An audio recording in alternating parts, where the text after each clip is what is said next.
En ce temps-là, Jésus disait aux foules, « Personne ne peut venir à moi si le Père qui m'a envoyé ne l'attire, et moi je le ressusciterai au dernier jour.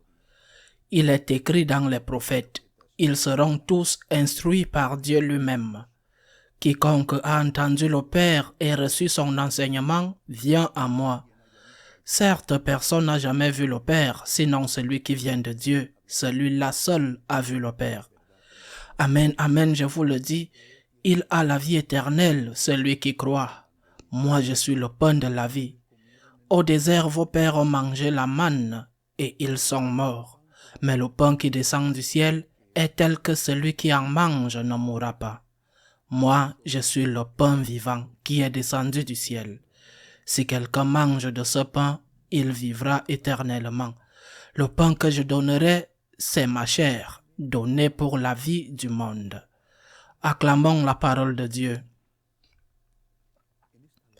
Dans cette longue méditation sur l'Eucharistie, dont Saint Jean se souvient tant d'années plus tard, parce qu'elle l'a marqué et qu'il a compris le sens après la Pentecôte, Jésus veut unir le concept de l'Eucharistie à celui de la vie éternelle.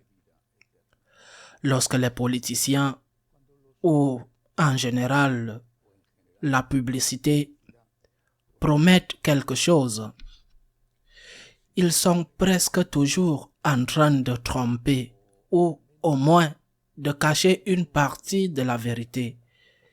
Ils te promettent que si tu achètes une voiture, tu seras heureux, comme si le fait d'avoir déjà une voiture merveilleuse te donnerait le bonheur. Ils te promettent que si tu votes pour eux, ils baisseront les impôts, augmenteront les services, ils te donneront tout. Ce qui, nous le savons, n'est pas vrai, bien que nous les croyions systématiquement, au moins beaucoup. C'est le but de la publicité.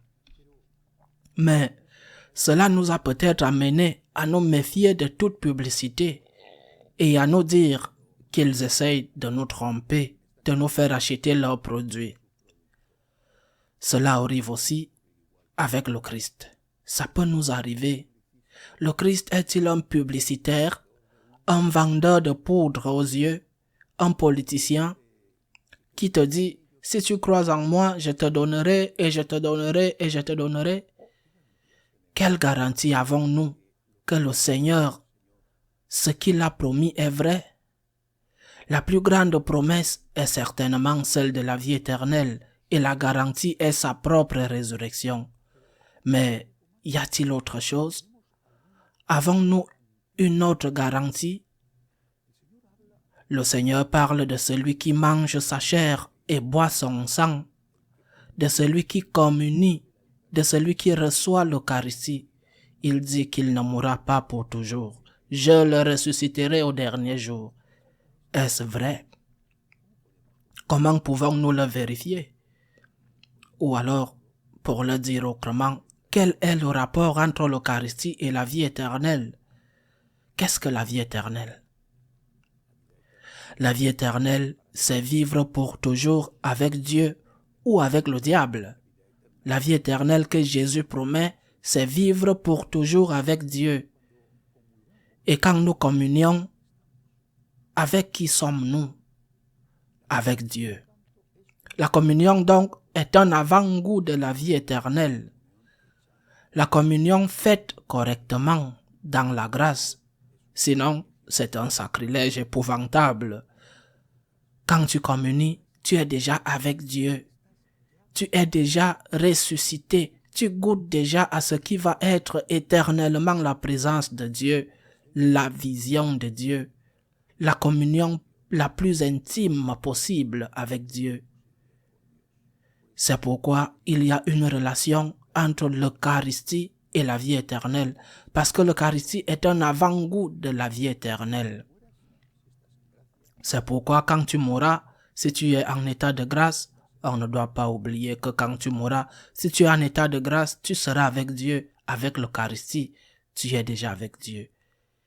Y a-t-il des preuves? Des témoins? Très nombreux. Le grand témoignage de la vie éternelle est la résurrection du Christ, mais aussi le grand témoignage que lorsque tu reçois la communion, tu es avec Dieu. C'est chacun de nous, très nombreux. Je ne sais pas si nous tous, je n'ai honnêtement pas fait de sondage de catholique à catholique, les 1,3 milliard de catholiques que nous sommes, bien sûr, qui peut faire cela. Mais je sais qu'un très grand nombre d'entre nous, peut-être presque tous, si ce n'est pas tous, en sommes témoins. Que se passe-t-il lorsque nous allons communier? Que se passe-t-il? Je ne dis pas qu'à chaque communion, il y a des feux d'artifice, qu'à chaque communion, il y a des extases et des ravissements, qu'à chaque communion, il y a une consolation indicible.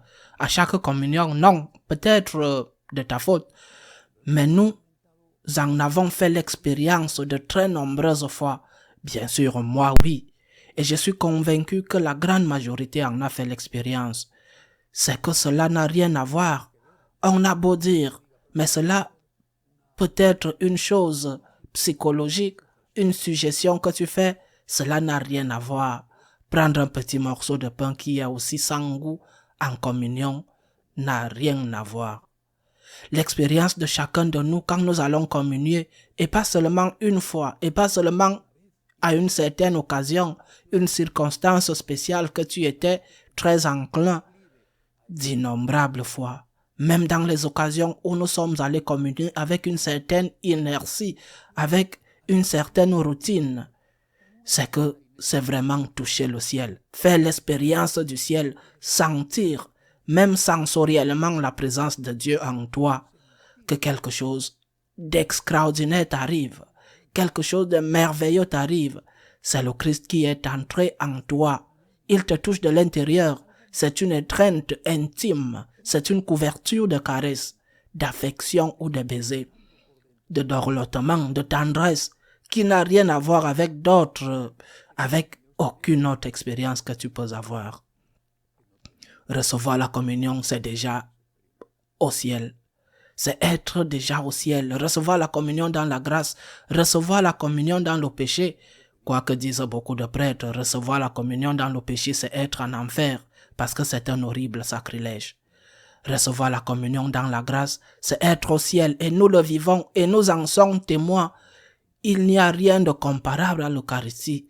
La seule chose qui peut être comparée sera d'être au ciel quand notre heure viendra, si la miséricorde de Dieu nous le permet. Recevoir la communion, c'est être au ciel, et nous en sommes témoins. Témoins, et de plus, pas une seule occasion, mais en un nombre infini d'occasions. Nous sommes témoins que celui qui reçoit la communion a déjà la vie éternelle. Nous sommes témoins que dans ce pain consacré, il y a vraiment Dieu. Nous sommes témoins qu'il a été continuellement notre consolation, notre force, notre paix, notre espérance, et que, en entrant dans l'église, nous entrons parfois en traînant les pieds, le dos courbé par les problèmes, et qu'après avoir reçu son étreinte intime avec la communion, nous sortons prêts à continuer à porter cette croix, même avec un sourire sur le visage. Le Christ, dans l'Eucharistie, est la promesse et l'accomplissement de la vie éternelle. Ne l'oublions pas. Loué soit Jésus-Christ.